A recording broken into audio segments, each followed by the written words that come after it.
अस्सलाम वालेकुम, मेरा नाम खुशबख्त है। अस्सलाम वालेकुम, मेरा नाम माहीन है। 22 मई 2020 को एक बहुत ही अफसोसनाक वाक़या हुआ।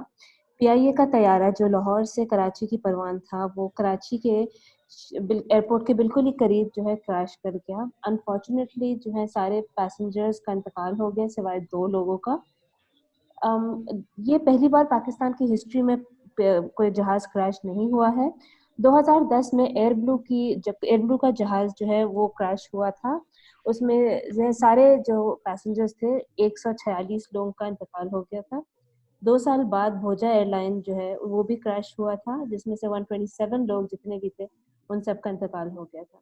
2016 में जो है पीआईए का ही जहाज जो है जो गिलगित में की तरफ जो है परवान था, वो भी क्रैश हो गया था पहाड़ों में, और उसमें सारे पैसेंजर्स जो हैं 47 जो लोग थे उनका इंतकाल हो चुका था। अफसोसनाक बात यह है कि पाकिस्तान की हिस्ट्री में 10 साल के अंदर ये चौथा जो है इंसिडेंट पेश आया गया है। अगर हम अपने इर्द गिर्द बाकी मुल्कों को देखें, फॉर एग्जांपल इंडिया, वहाँ पे 10 साल में किसी का भी कोई भी प्लेन क्रैश नहीं हुआ है। जहाँ दुनिया में हवाई सफर जो है सबसे ज्यादा सेफ होया जा रहा है, पाकिस्तान में अनफॉर्चुनेटली ये सेफ नहीं हुआ है। हमारे इस एपिसोड का मकसद किसी पे ब्लेम गेम करना नहीं है, बट हमारा जो मेन पर्पस है ये है कि हम लोग देखें कि जब ऐसा कोई वाकया आता है तो उसकी इन्वेस्टिगेशन प्रोसीजर क्या होती है, कानून इस हवाले से क्या कहते हैं, क्योंकि कानून जो बनते हैं वही ऐसे हादसा को प्रिवेंट करते हैं। तो खुशबा कभी हमारे बिल्कुल। गेस्ट को तो इंट्रोड्यूस कराएंगे। जी, शुक्रिया माहीन। तो इसी हवाले से आज हमारे साथ गुफ्तगू करने के लिए मौजूद हैं एडवोकेट हसन अंसारी, जो कि कराची में प्रैक्टिस करते हैं। तो हसन, सबसे पहले मैं आपसे ये सवाल करूँगी कि हमारे यहाँ जो है वो एविएशन के किस किस्म के कवानीन मौजूद हैं और वो किस किस्म के प्रोटेक्शन देते हैं या कोई गाइडलाइंस देते हैं एयरलाइंस के हवाले से? देखें, पाकिस्तान के अंदर जो एविएशन लॉ रेगुलेट होता है वो सिविल एविएशन अथॉरिटी करती है। और सिविल एविएशन अथॉरिटी के जो लॉज हैं, जो रूल्स एंड रेगुलेशंस हैं, वो इंटरनेशनली रेगुलेट होते हैं। वो एक इंटरनेशनल सिविल एविएशन ऑर्गेनाइजेशन है जहाँ से वो अडॉप्ट हुए हैं। और क्योंकि सिविल एविएशन अथॉरिटी एक लोकल पाकिस्तान की ही अथॉरिटी है, उस हिसाब से उन्होंने वो सारे रूल्स अडॉप्ट किए ताकि हमारे जो भी मिनिमम स्टैंडर्ड्स और सेफ्टी हैं और जो रिक्वायरमेंट्स हैं वो इंटरनेशनल स्टैंडर्ड से कंप्लाई करें। तो प्राइमरीली जो हमारा फोकस होता है, वो जो भी रूल्स गवर्न होते हैं वो सिविल एविएशन अथॉरिटी के थ्रू होते हैं। जो एक कन्वेंशन है जिसका नाम भी convention on international civil aviation है, जिसको शिकागो कन्वेंशन भी कहा जाता है। इसके जी। अंदर इन्होंने जो है 18 इनके चैप्टर्स हैं और हर चैप्टर में जो है उन्होंने रूल्स बताए हैं कि किस तरीके से जो है मेंटेनेंस और जहाज़ों की रिस्पॉन्सिबिलिटी, उनके चेक्स, उनके किस तरीके से उनको चलाना है, उनका ऑपरेशन मैनेजमेंट, कितने टाइम तक उनकी चेकिंग होती रहेगी, ये सारे रूल्स उन्होंने बताए। फॉर एग्जांपल उनका जो जो एनेक्स 1 है, वो बताता है कि फ्लाइट क्रू किस तरीके का होगा। एक एनेक्स है जो उस जहाज के एयर वर्दीनेस के बारे में बताता है कि क्या ये जहाज उड़ सकता है या नहीं उड़ सकता। और एक एनेक्स है फॉर एग्जांपल जो बताता है कि अगर एक जहाज उसको चेक करना है तो किस तरीके से करना है। तो प्राइमरीली जो लॉज हैं वो सिविल एविएशन जो है वो रेगुलेट करती है और ये इंटरनेशनली अडॉप्ट करते हैं। जी, आपने बात की थी जैसे कि इंटरनेशनली आपको हमें ये एक लॉज हैं, सॉर्ट ऑफ अ फ्रेमवर्क जो कि फॉलो करना होता है मेंटेनेंस के हिसाब से। तो अगर आप हमें थोड़ी सी मेंटेनेंस के ऊपर रोशनी डालें, क्योंकि काफ़ी दफ़ा हम देखते हैं कि जहाज़ की मेंटेनेंस प्रॉपर्ली नहीं की जाती है। और जैसे अभी लोग कह रहे थे कि जो जहाज़ जो 22 मई को क्रैश किया गया वो बहुत पुराना जहाज़ नहीं था। तो मेंटेनेंस के हवाले से क्या लॉ है, और क्या अगर ये लॉ को अगर फॉलो नहीं किया जाए तो हु इज रिस्पॉन्सिबल? देखिए, जैसे मैंने आपको पहले बताया कि ये जो रूल्स हैं ये एक इंटरनेशनल ऑर्गेनाइजेशन ने सेट किए हैं और ये हर एयरलाइन की दुनिया में रिस्पॉन्सिबिलिटी है कि ये इनको फॉलो करे। अब जैसे इन्होंने सेट कर दिया है, उसका ये मतलब नहीं है कि वो लोग उसी बस एग्जैक्ट प्रोसीजर से चलें। उसका ये भी मतलब हो सकता है कि हर सिविल एविएशन अपने रूल्स जब बनाएगी तो वो उनको और बेहतर भी बना सकती है। आपने मेंटेनेंस के हवाले से पूछा, तो सिविल एविएशन जब ये रूल्स बनाती है, तो फॉर एग्जांपल जो आपका सिविल एविएशन एक्ट है 1994 का, उसमें उन्होंने बताया हुआ है कि हर जहाज की एक स्पेसिफिक एयर वर्दीनेस होनी चाहिए।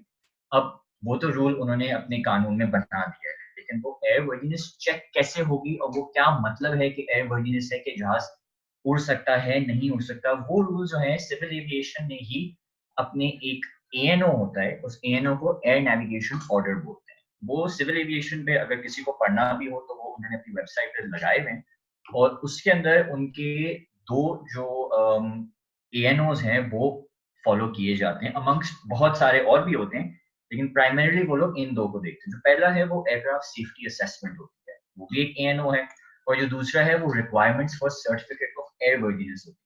जी अब इन दोनों की अगर आप लैंग्वेज अगर आप पढ़ें तो आपको लगेगा कि ये एसेंशियली है एक ही चीज, लेकिन ये दो अलग अलग चीजें हैं। जी अब वो अलग किस तरीके से हैं? अब जो आपका एयर वर्दीनेस है उसका ये मतलब है कि जो जहाज है उसके अंदर जो सिस्टम लगाए हुए हैं वो किस तरह के हैं, वो पुराने हैं, वो नए हैं, जब जहाज अपडेट होता है उसकी जो टेक्नोलॉजी अपडेट होती है वो कब लास्ट अपडेट हुई थी, क्या वो उस इंटरनेशनल स्टैंडर्ड जो सेट किया गया है, फॉर एग्जांपल जो बोइंग के जहाज हैं, क्या हमारे पास अगर कोई बोइंग का जहाज है, क्या वो टेक्नोलॉजी उस स्टैंडर्ड से, जैसे आज की डेट है, क्या वो उससे अपडेट हुई भी है या नहीं हुई भी है। जी सिमिलरली जो आपका जो मेंटेनेंस है जहाज की, वो लास्ट कब हुई थी, वो कल हुई थी, वो 6 महीने पहले हुई थी, वो 1 साल पहले हुई थी, वो एयरवर्दीनेस कहलाता है। जी दूसरा जो होता है वो आपका इंस्पेक्शन होता है। इंस्पेक्शन जो होती है वो बहुत फोकस्ड होती है, वो एक डिटेल प्रोसीजर होता है। उसके लिए भी जो सिविल एविएशन ने रूल बनाया है which is called the air safety assessment, वो एक एयर नेविगेशन ऑर्डर ही है। उसको अगर आप पढ़ेंगे तो उसके अंदर भी उन्होंने बहुत डिटेल से बताया हुआ है कि वो लोग किस तरीके की इंस्पेक्शन करते हैं। फॉर एग्जाम्पल वो लोग जहाज का जो फ्लाइट डेक होता है जहाँ पे पायलट्स बैठते हैं वहां पे वो लोग अंदर जाएंगे, वो लोग देखेंगे जनरली जहाज की कंडीशन कैसी है, जी उसका इक्विपमेंट जो है वो काम कर रहा है या नहीं कर रहा है, उसकी जो जी इमरजेंसी एग्जिट है वो काम कर रही है या नहीं कर रही है। तो इस तरीके से इन्होंने ये सारे रूल्स बनाए हुए हैं और वो लोग उन रूल्स के तहत चलते हैं और इनको फॉलो करते हैं। अगर ये चेक्स जो हैं इनके स्टैंडर्ड के हिसाब से फॉलो हो गए और इन्होंने अपना एक सर्टिफिकेट बना लिया, फॉर एग्जाम्पल इनके पास एक चेकलिस्ट है जिसमें से 3 चीजें इनको चेक करनी है, वो अगर 3 चीजें उन्होंने टिक मार्क कर ली तो फिर उसके बाद उस जहाज की एयरवर्दीनेस हो जाती है और वो एक सर्टिफिकेट इशू करते हैं। उसके बाद वो जहाज जो है फिर तैयार होता है कि अच्छा ठीक है, अब ये जो है फॉर एग्जाम्पल कराची से पेशावर की फ्लाइट है तो उसके लिए जहाज जा सकता है। तो मेंटेनेंस के लिए इन्होंने सिविल एविएशन ने वही इंटरनेशनल रूल्स अडॉप्ट किए और उस हिसाब से उन्होंने फर्दर उनको जो है बनाया है ताकि वो लोग फिर उसकी चेक कर सकें। तो ये हर फ्लाइट से पहले, चाहे लोकल हो इंटरनेशनल हो, चाहे किसी बड़े शहर जा रहा है छोटे शहर जा रहा है, this is a standard procedure which needs to be followed. जी, बिल्कुल। जो भी फ्लाइट होती है, फॉर एग्ज़ाम्पल अगर फ्लाइट है जो जैसे फ्रीक्वेंटली हमारी जो लोकल एयरलाइन है पाकिस्तान इंटरनेशनल एयरलाइंस, इसकी इंटरनेशनल फ्लाइट्स होती हैं और डोमेस्टिक जी फ्लाइट्स होती हैं। जी जी अब इंटरनेशनल फ्लाइट्स के लिए उनकी डिफरेंट रिक्वायरमेंट्स होती हैं, बिल्कुल डोमेस्टिक फ्लाइट्स के लिए उनकी डिफरेंट रिक्वायरमेंट्स होती हैं। तो अगर फ्लाइट आई है कहीं से, डोमेस्टिक फ्लाइट आई है और अब वो कराची से फॉर एग्ज़ाम्पल लंदन जा रही है या वो अमेरिका जा रही है, तो उससे पहले आपकी इंजीनियरिंग, आपका सिविल एविएशन आके देखते हैं कि ठीक है, अगर इस जहाज के अंदर कोई खराबी है तो उसको आप ठीक करें, क्योंकि बहुत लंबा सफर होता है, उसके अंदर अगर खुदा ना खास्ता कोई इश्यू आ जाए तो फिर वो एक बहुत बड़ा इश्यू बन सकता है। तो वो प्रिवेंट करने के लिए ये सारे चेक्स होते हैं, देखने के लिए कि अगर जहाज ठीक है तो वो गो अहेड देते हैं, उसके बाद फिर वो उसको सर्टिफाई करते हैं ठीक है ये जहाज है is in good condition, now we can fly. बिल्कुल। अच्छा हसन, आपने अभी पहले कहा था कि पायलट जो है वो देखते हैं कि इमरजेंसी कोर्स चल रहे हैं नहीं चल रहे हैं, इंजन को देखते हैं and it is a go ahead. But अगर एक पायलट है वो देखे कि जहाज की condition is not the best या कोई मसले आ सकते हैं, तो क्या पायलट के पास ये इख्तियार है कि वो कहे कि मैं ये जहाज नहीं चलाऊंगा? और जी बिल्कुल। हर एक सेकंड, सॉरी, जस्ट थोड़ा सा इसमें ऐड करना है, क्योंकि ये अभी जब जी पीआईए जी में जो जहाज चल रहे थे, ये जो है क्योंकि हम कोरोना वायरस की वजह से सारी डोमेस्टिक फ्लाइट्स और इंटरनेशनल फ्लाइट्स बंद हुई थी, तो ये एकदम चली थी इसेंशियल सर्विसेज एक्ट के थ्रू, अब इमरजेंसी में चली थी क्योंकि कुछ लोग काफी शहरों में स्ट्रैंडेड थे और बहुत ही लिमिटेड फ्लाइट्स थी। तो जब आप अपना जवाब दें तो आप इसको जरा मद्देनजर रखते हुए कहें कि एक तो जनरल सिचुएशन में और एक दूसरी के में ग्लोबल पेंडेमिक में है। अंडर दो सर्कमस्टांसेस के एक पायलट कह सकता है कि मैंने ये जहाज नहीं चलाना। जी, जहाँ तक आपका सवाल का पहला वाला हिस्सा है कि क्या एक पायलट रिफ्यूज कर सकता है अगर उसको लगे कि जहाज सैटिस्फैक्टरी कंडीशन में है या नहीं है, बिल्कुल। ये जो डिसीजन होता है, ये जहाज का जो कमांडर होता है, जिसको जहाज का कैप्टन बोलते हैं, ये उसका डिसीजन होता है। और ये अगर फॉर एग्जांपल जहाज के अंदर कोई ऐसी खराबी हो जो कैप्टन को लगे कि इस चीज को अगर आप ठीक नहीं करेंगे, तो मैं जो हूँ इस जहाज को नहीं लेके जाऊंगा, तो ये इख्तियार सिर्फ हमारे रेगुलेशंस ने नहीं दिया हुआ, ये इख्तियार एयरलाइन ने भी उनको दिया हुआ है, क्योंकि ये कोई ऑब्जेक्टिव स्टैंडर्ड नहीं है। हर इंसान की जैसे होता है कि अगर मैं कोई चीज कर सकता हूँ या मैं कोई चीज नहीं कर सकता हूँ, अगर किसी इंसान के अंदर वो सलाहियत है कि वो फॉर एग्जांपल बुरे वेदर के अंदर जहाज फ्लाई कर सकता है, तो वो कर लेगा। लेकिन कोई इंसान अगर हो जो पायलट है और वो कहे कि मैं बुरे वेदर के अंदर नहीं फ्लाई कर सकता, तो वो फ्लाई अगर नहीं करेगा तो उसके अगेंस्ट कोई एडवर्स एक्शन नहीं लिया जाता। सिमिलरली इस सिचुएशन के अंदर अगर कोई जहाज के अंदर खराबी हो, तो ये सिर्फ पायलट जहाज के अंदर आके ही नहीं कह देता कि मैं इसको ऑपरेट नहीं करूंगा, वो इंजीनियरिंग को इन्फॉर्म करते हैं। कुछ सर्कमस्टांसेस के अंदर वो फ्लाई कर सकते हैं चाहे वो चीज खराब हो। कुछ सर्कमस्टांसेस ऐसे होते हैं जिनके अंदर बहुत सिग्निफिकेंट चीजें हैं जो खराब होती हैं, जिसकी वजह से जहाज फ्लाई नहीं हो सकता। उस कंडीशन को अगर आप हट के देखें, वो वाली कंडीशन जिसमें इवन दो इंजीनियरिंग ने गो अहेड दी हुई है, अगर कैप्टन कहे कि मैं नहीं फ्लाई करूंगा, तो उसके अगेंस्ट कोई एडवर्स एक्शन नहीं लिया जाता। वो कंपनी को इन्फॉर्म कर दें, वो पायलट के साथ जो अग्रीमेंट हुई भी होती है एयरलाइन की, उसके अंदर भी दिया हुआ होता है। तो ये एक सब्जेक्टिव चीज होती है, वो लोग फिर उसको हटा के और वो दूसरा पायलट लेके आ सकते हैं। जहां तक आपने इस पैंडेमिक की बात की, अब जो आप अगर इसेंशियल सर्विसेज एक्ट है उसको अगर आप देखें, उसका जो सेक्शन 3 है उसके अंदर लिखा हुआ है that with regards to the maintenance of such supply or services for any matters जो लाइफ लोगों की लाइफ के लिए अगर इसेंशियल हो, उसके लिए अगर कोई ऐसी जॉब है या कोई रोल है जो गवर्नमेंट एम्प्लॉई उस रोल में काम कर रहा है, तो वो एसेंशियल सर्विसेज एक्ट आता है। अब जहाँ आपने देखा कि जब ये पैंडेमिक शुरू हुआ, तो इंटरनेशनली और पाकिस्तान के अंदर भी जो है फ्लाइट्स जो है वो लोकल और इंटरनेशनल दोनों बंद हो गई थी। अब क्योंकि नोटिफिकेशन ऑलरेडी इशू हो चुका था कि ये फ्लाइट्स नहीं जाएंगी, हमारे बहुत सारे पाकिस्तानी सिटीजन थे जो बाहर दुनिया में फंसे हुए थे। In addition to which Pakistan airlines ने जो है कार्गो भी सप्लाई किया है, तो उस नोटिफिकेशन के तहत तो ये लोग फ्लाई नहीं कर सकते थे, जिसकी वजह से फिर ये एसेंशियल सर्विसेज एक्ट आया। और अगर आप देखेंगे कि जब ये एसेंशियल सर्विसेज एक्ट पीआईए के ऊपर इम्पोज किया, तो ये सिर्फ 6 मंथ्स की ड्यूरेशन के लिए किया है, for the duration of this pandemic. और इसके अंदर ये एक्ट ऑप्शन दिया हुआ है एक्ट के अंदर कि अगर वो फर्दर एक्सटेंड कर सकें तो वो डेफिनेटली करेंगे।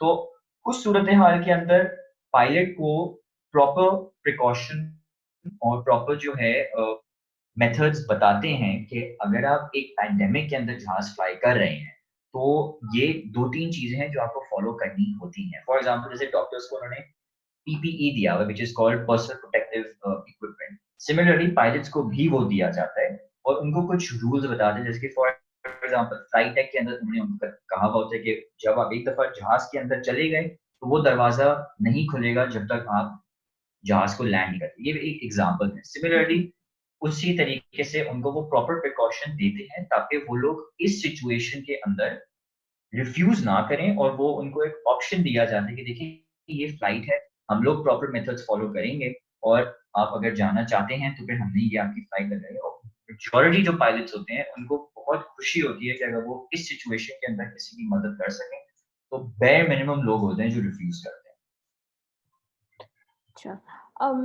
अच्छा, तो ये तो आपने बड़े अच्छी तरीके से कानून और वो उसका एक्सप्लेन किया। अब मुझे जो आपका नेक्स्ट सवाल पूछना है, क्योंकि which is very specific to this हादसा, इन द सेंस कि ये जो है मॉडल कॉलोनी में जाके जो बिल्कुल ही रनवे के करीब है जाके क्रैश हुआ और उसकी वजह से बहुत सी जानी और माली नुकसानात हुए हैं। एक 2019 में एक एनओसी सिविल एविएशन ने एक एनओसी सॉरी एक एयर नेविगेशन ऑर्डर जो है सिविल एविएशन ने जारी की थी। कहा था कि कोई भी कंस्ट्रक्शन जो है जो भी ऑब्स्ट्रक्शन क्रिएट करे वो 15 किलोमीटर के सराउंडिंग में एयरपोर्ट के नहीं हो सकता है। अब इस और जब भी कोई किसी किस्म की बिल्डिंग होती है, क्योंकि हम लोग भी जब अपने क्लाइंट्स को एडवाइस करते हैं तो हम कहते हैं कि आपको ये कंसेंट लेना होगा सिविल एविएशन से। तो जब ये एक एनओसी की ज़रूरत है और हम ये देख रहे हैं कि सिर्फ कराची नहीं बल्कि हम पाकिस्तान के मुख्तलिफ शहरों में एयरपोर्ट के करीब बहुत से कंजेस्टेड रेजिडेंशियल एरिया हैं। इसमें अगर आप हमें बताएं कि इसमें गलती किसकी है? सिविल एविएशन की कि उन्होंने एनओसी दे दी, टाउन प्लानिंग की कि उन्होंने अलाउ कर दिया, लोकल गवर्नमेंट की है, मेयर की है, या काफ़ी जगह काफ़ी दफ़ा ये इलीगल रेजिडेंशियल एरियाज़ भी होते हैं। तो अगर आप थोड़ा-सा उस हिसाब से हम लोग को ज़रा-सा बता सकें, क्योंकि शायद अगर ये एयर नेविगेशन ऑर्डर अगर ये हम लोग ने एनओसी जो है सही तरीके से इन प्लेस होती, तो इतना माली नुकसान नहीं हो पाता और इतना रेस्क्यू ऑपरेशंस जो है हिंडर नहीं होते। जी, देखें जहाँ तक ये एनओसी की बात है, ये आपने बिल्कुल सही कहा कि ये सिविल एविएशन ने इश्यू किया था और ये इन्होंने अपने एएनओ के अंदर ही बताया था कि जो एयरपोर्ट है या जो एयरपोर्ट की सराउंडिंग एरियाज़ हैं, उनके अंदर एक सर्टेन ऑल्टीट्यूड तक बिल्डिंग्स जो हैं वो नहीं बनाई जाएँगी। इन एडिशन टू व्हिच उन्होंने एक रेडियस दिया था जो 15 किलोमीटर का था। सब्सिक्वेंटली अगस्त सितंबर 2019 के करीब जो है ये जो एनओसी की रिक्वायरमेंट थी वो उन्होंने इस तरीके से उसको फ्लेक्सिबल किया था कि उन्होंने डिस्टेंस जो है वो 15 किलोमीटर से 15.24 किलोमीटर तक कह दिया था कि अच्छा 15 किलोमीटर अगर नहीं बना सकते तो उससे अब 15.24 किलोमीटर तक जो है फिर वो अगर कोई बिल्डिंग बनाना चाहते हैं तो वो कर सकते हैं, लेकिन वो भी उन्होंने डिवाइड कर दिए थे। वो उन्होंने लो, मिड और हाई राइज बिल्डिंग्स का उन्होंने उसको कैटेगरी बना दी थी। अब जहाँ तक ये रेजिडेंशियल एरिया की बात है, जो लोकल अथॉरिटी हमारी इस चीज़ को गवर्न करती है वो तो standards in building control authority.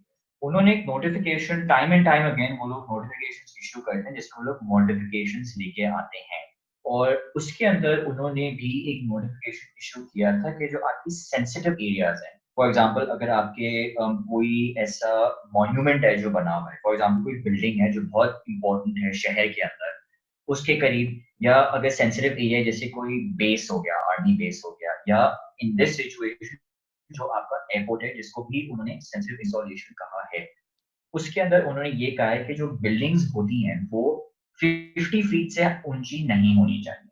अब अगर आप ये रेजिडेंशियल एरिया देखें जो एयरपोर्ट से पहले बना हुआ है, सिर्फ कराची नहीं, इस्लामाबाद जो हमारे बड़े एयरपोर्ट्स हैं पाकिस्तान में, वहाँ भी नहीं सिर्फ दुनिया भर में, जहाँ भी एयरपोर्ट बना होता है उसके ऊपर से जब जहाज आते हैं तो उसके नीचे बहुत सारे एरियाज होती है जो रेजिडेंशियल एरियाज होती हैं। सिमिलरली पाकिस्तान के अंदर भी बहुत सारे एयरपोर्ट्स हैं जिनके पीछे रेजिडेंशियल एरियाज बनाए गए हैं। अब जो भी घर होता है अनलेस वो 50 फुट से ऊंचा हो तो उनको ये एनओसी की रिक्वायरमेंट उनके ऊपर आती है कि वो लोग ले सके क्योंकि वो उनकी लिमिट है उन रेजिडेंशियल एरियाज के लिए। जी। सिमिलरली ये जो रेजिडेंशियल एरियाज हैं ये मेरा नहीं ख्याल कि ये 50 फुट से ऊंचे घर होंगे क्योंकि यूजुअली जो ये टाउन हाउसेस हैं या इन्होंने जो अकोमोडेशन लोगों के लिए बनाई है वो यूजुअली ग्राउंड+2 या ग्राउंड+3 होता है। अब वो यूजुअली विदिन 50 फीट के ऑल्टीट्यूड या हाइट के अंदर आ जाता है। अगर वो से 1-2 फुट भी ऊपर हो तो मेरे ख्याल से वो लोग नेगोशिएट कर भी लेते हैं कि अच्छा इसके लिए हमें जो है वो एनओसी की रिक्वायरमेंट नहीं होती। प्लस अगर आप डिस्टेंस भी देखें ये 3.2 टू 3.5 किलोमीटर्स है जो जहाँ पे ये अनफॉर्चुनेट क्रैश हुआ है और जहाँ से एयरपोर्ट की जो डिस्टेंस जो स्टार्ट जहाँ से हो रहा है ये 3-3.5 किलोमीटर है एंड दैट इज अबाउट 2-2.5 मील है एयरपोर्ट जिसके पास जहाज जो है यूजुअली अराउंड 400-450 फीट ऊंचा होता है। तो इन एनी केस जो है रिस्क तो नहीं है, लेकिन रेजिडेंशियल एरिया इस हाइट के लिए बनाना मेरा नहीं ख्याल कि एज सच कोई इलीगैलिटी इसके अंदर आती है। सिविल एविएशन ने अपनी तरीके से एनओसी ऑलरेडी दे दी है, लोकल अथॉरिटी ने भी अपना नोटिफिकेशन इश्यू कर दिया, तो मेरा नहीं ख्याल कि इसमें फॉल्ट किसी का है। वो बस मेरे ख्याल से अनफॉर्चुनेट ऐसा इवेंट हुआ जो जिसकी वजह से जो है ये एक रेजिडेंशियल एरिया के अंदर आके क्रैश हुआ है जिसकी वजह से जो है ये हादसा पेश आए हैं। बिल्कुल। तो हसन, हमें आप ये थोड़ा-सा इस बारे में अगर आप रोशनी डालें कि जब एयर क्रैश होता है तो उसके बाद पूरा जो एक इन्वेस्टिगेशन प्रोसीजर होता है, तो उसमें हम्म। क्या-क्या चीज़ें एंटेल करती हैं?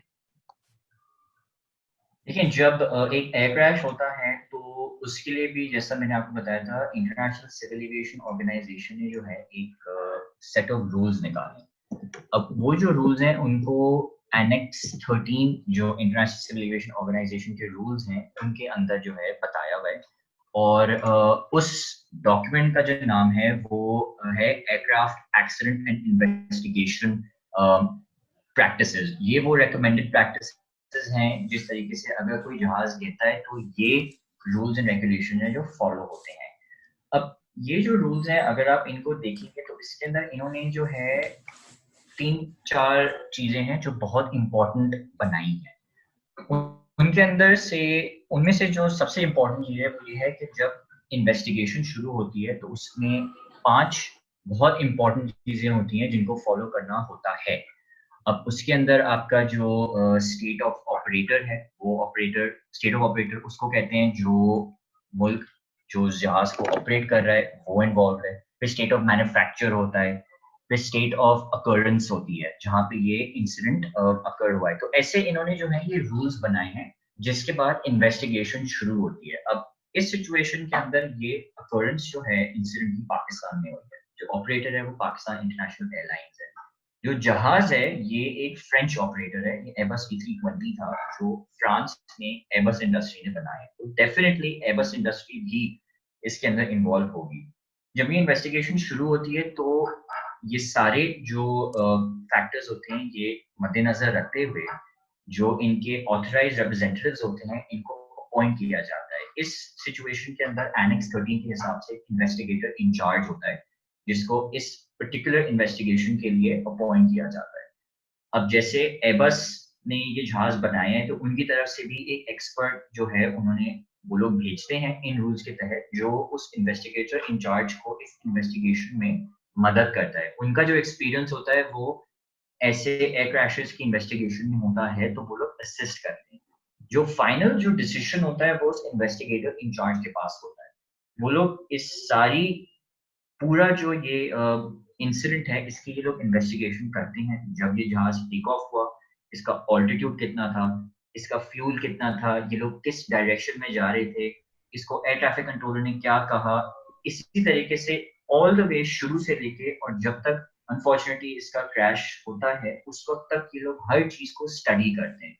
सारा जो इन्फॉर्मेशन होता है वो लोग जो एक बहुत फेमस चीज होगी जिसके बारे में आपने भी सुना होगा, उसको कॉकपिट वॉइस रिकॉर्डर और फ्लाइट डेटा रिकॉर्डर होता है। इन चीजों जो इसको ब्लैक बॉक्स कहते हैं, उस ब्लैक बॉक्स को भी वो लोग जब रिट्रीव करते हैं तो उसको सही से स्टडी करते हैं। फिर उसके बाद जो है उसकी एक प्रॉपर रिपोर्ट बनती है।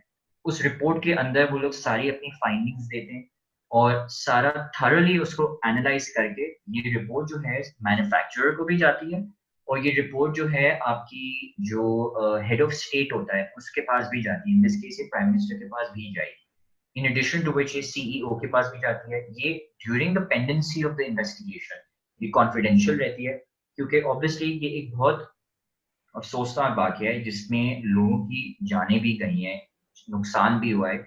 और जब तक इन्वेस्टिगेशन एक कंक्लूजन पे नहीं पहुंच जाती, कोई ऐसी इंफॉर्मेशन जो है लोगों में नहीं देते क्योंकि फिर वो एक बहुत अजीब सी सिचुएशन बन जाती है क्योंकि लोगों को समझ नहीं आता कि ये कैसे हो गया। तो जब तक ये प्रॉपर इन्वेस्टिगेशन नहीं हो जाती, ये लोग कोई इंफॉर्मेशन रिलीज नहीं करते हैं। उसके बाद फिर वो रिपोर्ट बनती है और फिर उसके बाद वो कंक्लूजन आता है और फिर वो लोग देखते हैं कि अच्छा अब हमें सेफ्टी इसकी कैसे करनी है और आगे ये फ्यूचर में प्रिवेंट कैसे करना है। तो answering your question, annex 13 is basically जहाँ से सारे ये रूल्स इन्होंने बनाए हैं और ये अडॉप्ट होते हैं ऐसे इन्वेस्टिगेशन को कंडक्ट करने के लिए। बिल्कुल। तो इसी के साथ हमें थोड़ा-सा इस बारे में जो फैमिली मेंबर्स जिनके जो इनमें जो है हलाक हो गए, उनके फैमिली मेंबर्स अगर किसी किस्म का लीगल रिकोर्स चाहते हैं तो वो कौन सी ऑर्गेनाइजेशन को सू कर सकते हैं या फिर किससे वो किसी तरीके का रिलीफ मांग सकते हैं? देखिए, जो जहाज़ है वो पीआईए का था और ये जो इंसिडेंट है ये पाकिस्तान में ही हुआ है। तो जो एक्शन अगर कोई लीगल लेना है, तो वो एयरलाइन के अगेंस्ट ही होता है। क्योंकि जो कंपनी है which is Pakistan international airlines cooperation, वो लोग उसको ही अगर कोई एक्शन लेके आएँगे तो उसके अगेंस्ट ही लेके आएँगे। इंटरनेशनली जो है एक चीज़ बनाई थी, यही इंटरनेशनल सिविल एविएशन ऑर्गेनाइजेशन जिसको मॉन्ट्रियल कन्वेंशन बोलते हैं, जो एक मल्टीलैटरल ट्रीटी बनी थी एयर ट्रैवल के ऊपर। उसके अंदर उन्होंने यही चीज़ बताई थी कि अगर कोई ऐसा इंसिडेंट होता है, तो जो फैमिली मेंबर्स हैं, उनको हम लोग किस तरीके से कॉम्पेंसेट करेंगे। क्योंकि देखें, एक इंसान की जो वैल्यू है वो हम लोग किसी भी तरीके से पैसों में नहीं डिटरमाइन कर सकते। लेकिन हम लोग जी। ये डिटरमाइन कर सकते हैं कि इतने अमाउंट ऑफ पैसे जो हैं वो उनको किसी तरीके से कोई ना कोई सपोर्ट करेंगे। किस कोई भी अमाउंट जो है वो किसी ना किसी फैमिली को सपोर्ट बिल्कुल, करेगा। अब बिल्कुल। खुदा ना खास्ता अगर किसी फैमिली का जो ब्रेड विनर है, जो घर में जो है फाइनेंसेस लेके आता है, अगर उसकी डेथ हो जाती है, तो फिर वो लोग उस हिसाब से उनको कॉम्पेंसेट करते हैं। सिमिलरली अगर किसी इंसान की फैमिली की डेथ हो जाती है, तो वो लोग भी उसको मद्देनज़र रखते हुए एक सर्टेन अमाउंट वो लोग देते हैं और उस अमाउंट को उन्होंने एक बेंचमार्क बनाया हुआ होता है कि फॉर एग्ज़ाम्पल अगर मुझे किसी को जो है 500,000 देने हैं, तो हमारा बेंचमार्क जो है वो 600,000 तक होगा। तो हम लोग 600,000 डॉलर्स से कोशिश करेंगे कि वो कम रहे या उसके करीब रहे। क्योंकि ऑब्वियसली जैसे मैंने कहा आप कॉम्पेंसेट तो किसी को अगर आप 200 मिलियन डॉलर्स भी देंगे तो वो कभी भी इनफ नहीं होगा कि किसी की जी। जान चली गई है, वो पैसे वापस नहीं लेके आ सकते। हुँ। तो यही जो ट्रीटी है ये आपको बताती है कि अगर किसी को सू करना है तो वो किसको करना है। वो लोग भी एक अमाउंट सेट करते हैं। तो इस सिचुएशन के अंदर जो है इसी ट्रीटी को देखते हुए जो हमारी एयरलाइन है वो एक अमाउंट सेट करती है कि फॉर एग्जांपल हम हर डिसीज़ मेंबर की डिसीज़ की जो फैमिली मेंबर है उसको हम लोग 5 लाख रुपए देंगे या हम लोग 20 लाख रुपए देंगे। तो वो लोग उसको फिर ब्रैकेट्स बना देते हैं और उस हिसाब से फिर वो लोग कॉम्पेंसेट करते हैं और ये सिर्फ़ पाकिस्तान में नहीं है, ये दुनिया भर में हर एयरलाइन जो है कॉम्पेंसेट करती है उनको और ये आउट ऑफ ग्रेस होता है बिकॉज़ अब क्रैश तो हो गया, अनफॉर्च्यूनेटली ये बहुत हुँ। अनफॉर्च्यूनेट है। लेकिन फैमिली मेंबर्स को भी उनको बताना है कि देखिए हमें इस बात की कदर है कि ये क्रैश हुआ है, तो फिर वो लोग इन रूल्स के तहत वो अमाउंट सेट करते हैं और फिर वो उनको कॉम्पेंसेट करते हैं। कभी-कभार ऐसा होता है, पाकिस्तान में भी हुआ है पहले इंस्टेंसेस में कि कॉम्पेंसेशन के बाद भी लोगों ने केसेस फाइल किए हैं और ये सिंध हाई कोर्ट के अंदर ही केसेस आए हैं जिसमें लोगों ने कोशिश की है कि हमें जो क्रैश हुआ है उसके बाद कॉम्पेंसेशन मिला है, लेकिन हम लोगों ने देखा है कि इस इंसिडेंट के अंदर किसी और को इतना अमाउंट मिला था लेकिन हमें इतना अमाउंट नहीं मिला। अब देखिए अगर बहुत बहुत ही एक सक्सेसफुल एयरलाइन होगी वो ज़्यादा दे सकेगी। अगर नॉट सो सक्सेसफुल एयरलाइन होगी तो वो लोग उतना नहीं दे सकेंगे जितना वो सक्सेसफुल एयरलाइन देगी, लेकिन वो लोग फिर भी देंगे। लेकिन ऑब्वियसली वो फिर लोग आउट ऑफ इमोशन भी लेके आते हैं, तो उनको भी देखा इन इन इन द पास्ट ऐसे हुए हैं इंस्टेंसेस। तो केस जब आता है तो वो एयरलाइन के अगेंस्ट ही आता है और रूल्स जो हैं वो यही वाले फॉलो होते हैं।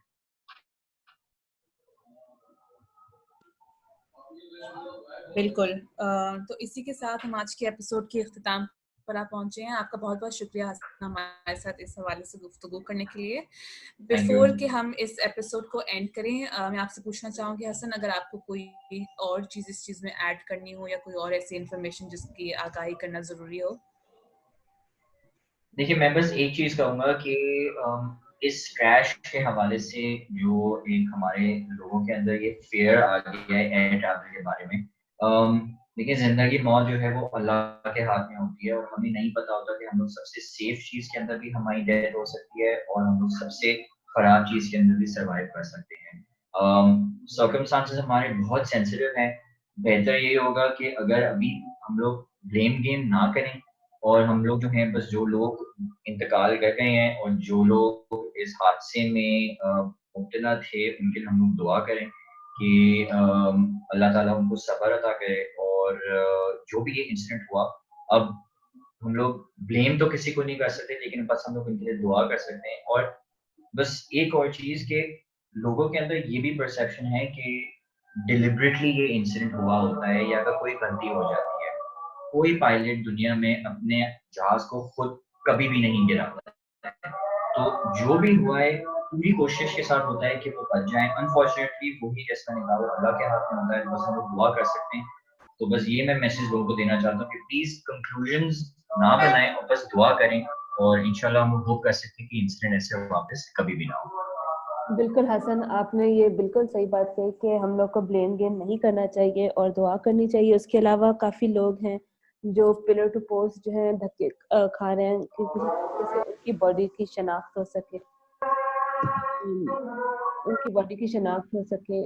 और इसीलिए हम पूरे टीम, हमारा मकसद ही ये था कि हम लोग इन्वेस्टिगेशन के लिए, हम लोग को चाहिए, we should demand an investigation, क्योंकि हमारा हक है कि हमें पता होना चाहिए कि कहाँ गलती गई थी। और ये इन्वेस्टिगेशन, जैसे हसन ने कहा था, ये एयरबस वाले, सिविल एविएशन वाले, पीआईए वाले, वो लोग सब मिलके एक करते हैं। तो इस वक्त हम लोगों को अपनी ले मैन इंफॉर्मेशन को जो है नहीं कहनी चाहिए, क्योंकि अभी बहुत ही सेंसिटिव वाकया है। काफी लोग अभी भी जो है, रेस्क्यू ऑपरेशन अभी भी जारी है, काफी लोग अभी भी अपने लव्ड वंस को ढूंढ रहे हैं।